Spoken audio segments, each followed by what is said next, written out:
Hello friends, welcome back to our YouTube channel.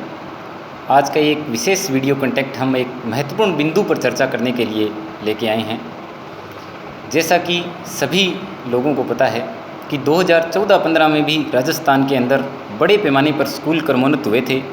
लगभग 5000 स्कूलों को एक साथ क्रमोन्नत किया था 10वीं से 12वीं में। और उसी तर्ज पर इस बार भी 2021-22 से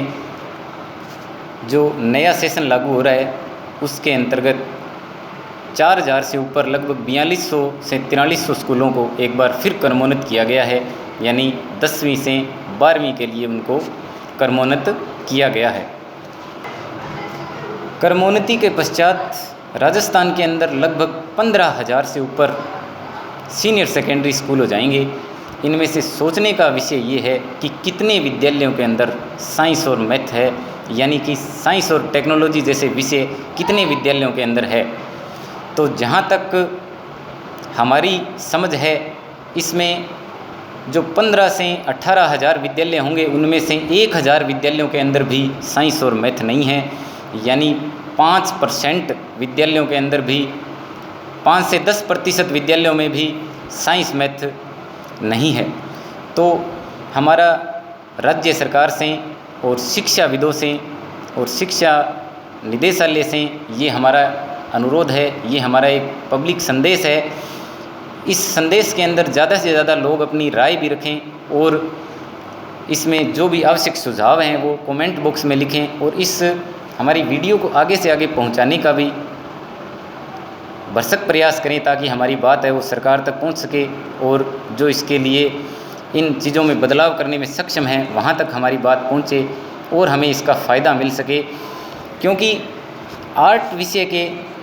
बहुत ही ज़्यादा स्कूल, जितने भी स्कूल क्रमोन्नत हैं उनमें लगभग आप देखो कि ग्रामीण क्षेत्रों में तो आपको 20 ग्राम पंचायतों में एक स्कूल भी नहीं मिलेगा जहाँ पर साइंस हो। तो अधिकांश स्कूलों के अंदर आर्ट या फिर प्रचलित विषय अगर आप देखेंगे, हिंदी, साहित्य, उसके साथ इतिहास और राजनीति, ये 3 विषय आपको स्कूलों के अंदर मिलेंगे, स्कूल्स के अंदर मिलेंगे। तो ग्रामीण क्षेत्र के बच्चों के लिए या फिर छोटे जो शहरी क्षेत्र भी हैं उनके अंदर बच्चों के पास कोई ऑप्शन ही नहीं रहते, वो आर्ट विषय या आर्ट विषय में ये 3 विषय लेना उनके लिए मजबूरी हो जाती है। अतः हमारा ये अनुरोध है कि जितने भी क्रमोन्नत किए गए स्कूल हैं, अब वर्तमान में जो क्रमोन्नत किए गए हैं 4000 से ऊपर स्कूल, इन सभी स्कूलों में साइंस संकाय खोलना चाहिए, यानी विज्ञान संकाय खोलनी चाहिए और कुछ विद्यालयों के अंदर कॉमर्स भी खोलनी चाहिए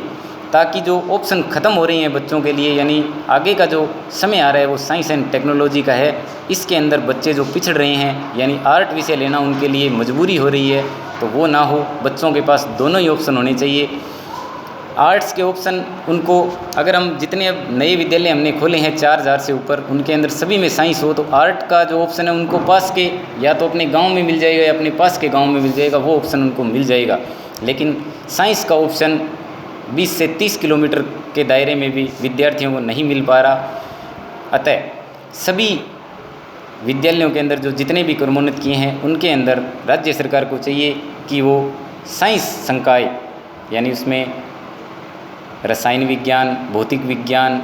गणित, भूगर्भ विज्ञान, इस तरह के विषय उसके अंदर होने चाहिए ऐच्छिक विषय के रूप में। तो इससे विद्यार्थियों को अत्यधिक फ़ायदा होगा और समाज का भी इसमें काफ़ी भला होगा, ताकि आने वाला समय जो साइंस एंड टेक्नोलॉजी का समय है उसके अंदर हमारे आने वाली पीढ़ी है वो उसमें पिछड़े नहीं। दूसरा, इससे एक और बड़ी विषमता भी दूर हो जाएगी। जो द्वितीय श्रेणी अध्यापकों के जो प्रमोशन का मैटर है, जो सरकार के सामने भी बार बार आ रहा है, वो भी एक इसमें प्रॉब्लम है वो सॉल्व हो जाएगी। क्योंकि द्वितीय श्रेणी अध्यापक जो विज्ञान और गणित का अध्यापक है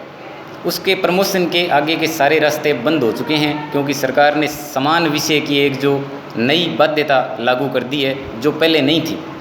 वो अब बाध्यता लागू कर दी है कि जिसका समान विषय होगा उसी को आगे प्रमोट किया जाएगा।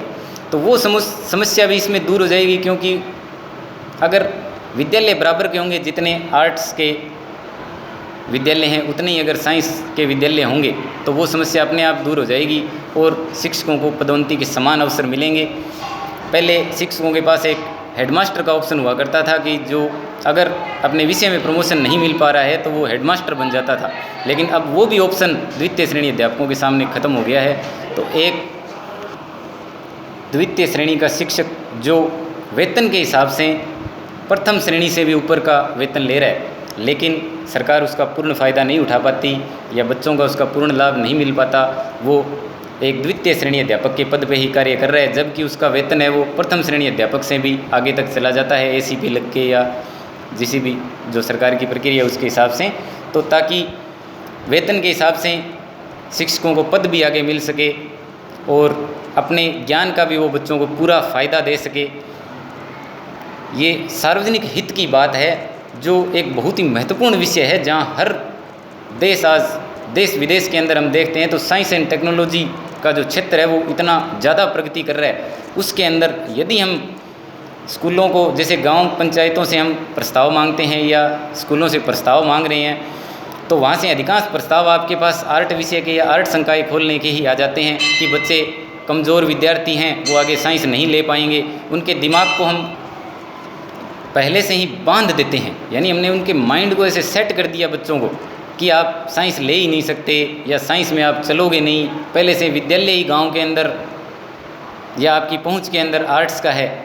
तो फिर वो विद्यार्थी साइंस और टेक्नोलॉजी कहाँ से पढ़ेंगे। तो अतः हमारे इस संदेश को ज़्यादा से ज़्यादा आगे फॉरवर्ड करें, राज्य सरकार तक हमारी बात पहुँचाएँ और इन विद्यालयों के अंदर जितने भी नए क्रमोन्नत किए हैं सभी के अंदर साइंस संकाय खोला जाए और जो पूर्व में क्रमोन्नत हैं वहाँ भी संख्या के हिसाब से साइंस बच्चों को उपलब्ध कराई जाए, यानी साइंस के संकाय खोले जाएं। धन्यवाद।